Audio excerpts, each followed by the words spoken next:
Everything he did, you just turn it around and do the opposite, and this country will take off. So let's talk about some of the positive things he's going to do that she won't do.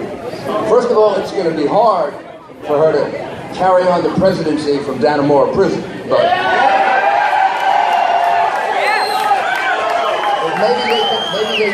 maybe they could hook up some wires for her, you know, to do it by phone.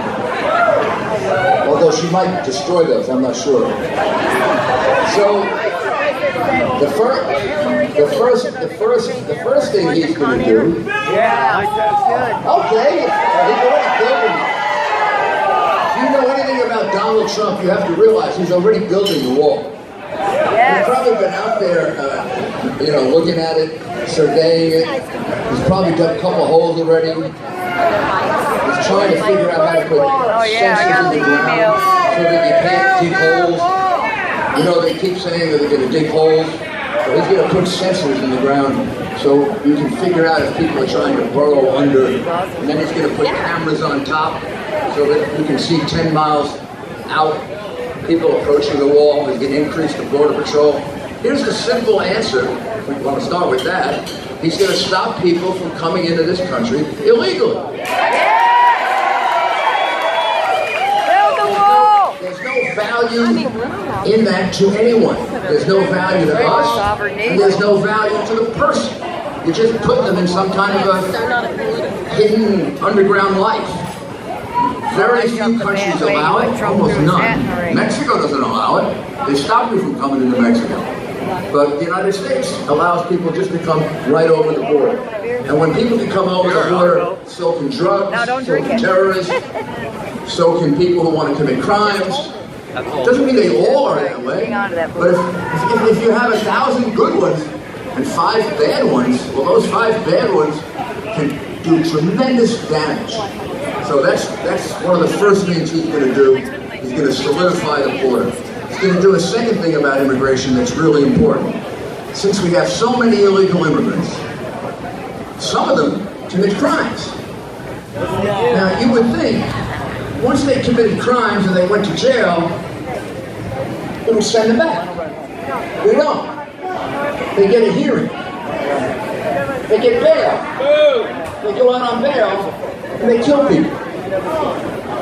There's a whole group of mothers that have gotten together whose children have been killed by illegal immigrants who committed crimes in the United States and then were let out on bail. So that stops on day one. What Hillary and Obama call catch and release. So we're going to call catch and detain.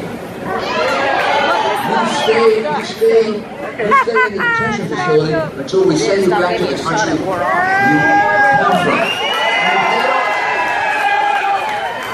If they don't want you back, we're going to give you a ticket, we're going to put you on a plane, and we're going to send you back anyway and tell the country to go to hell. No reason. We have enough of our own domestic criminals we have to deal with. There's no reason we have to deal with criminals who are coming here illegally. What he also, oh, there you are, Hillary. You look actually, the stripes are flattering. You will, yeah.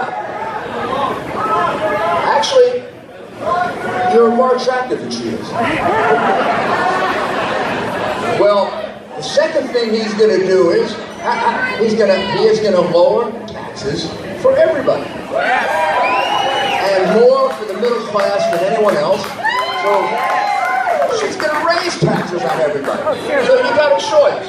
Would you like to give more of your money to the government, or would you like to keep it for yourself? Well, go out and convince people. It's as simple as that. If you want to give more money to the government, vote for Hillary Clinton. If you want to keep 10, 20, 25%, maybe as much as 30% of your paycheck in your pocket, vote for Donald Trump. And he's going to do that. That's not some crazy idea. That's what Ronald Reagan did. That's what John Kennedy did. They both lowered taxes, and we had 8, 10 years of real growth. Not this 1%, 2% that we have now where people can't even seem to get a raise anymore. This is something he really knows and he really understands. Now let's look at NAFTA, what that does to us. I'll give you one example. We build a car in Michigan, and we send it to Mexico. Mexico puts an 18% tax on it. If that car is built in Mexico and they send it to the U.S., there's no tax on it. So if you're a car company, where are you going to build your car? Well, that's why Ford just went to Mexico. That's an 18, and I don't even want to go into the other taxes that are involved. But right there's an 18% profit, right off the top.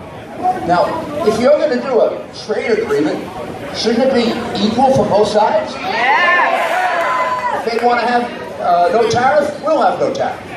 If they want to have a tariff, we'll have the same tariff. If they want to put 18% on, we'll put 18% on. If we had done that, we would not have lost all those jobs in Michigan, Ohio, and Pennsylvania. We wouldn't have lost all the steel companies. We were the biggest steel maker in the world, and we've lost all those companies. Donald Trump can get those back. As mayor of New York, I saw him do things that other people couldn't do. He does them faster and cheaper than you ever expect. Like he fixed a Wallman rink in 8 months. Mayor Koch was taking 5 years to do it. 8 months, boom, finished, done, and it's beautiful.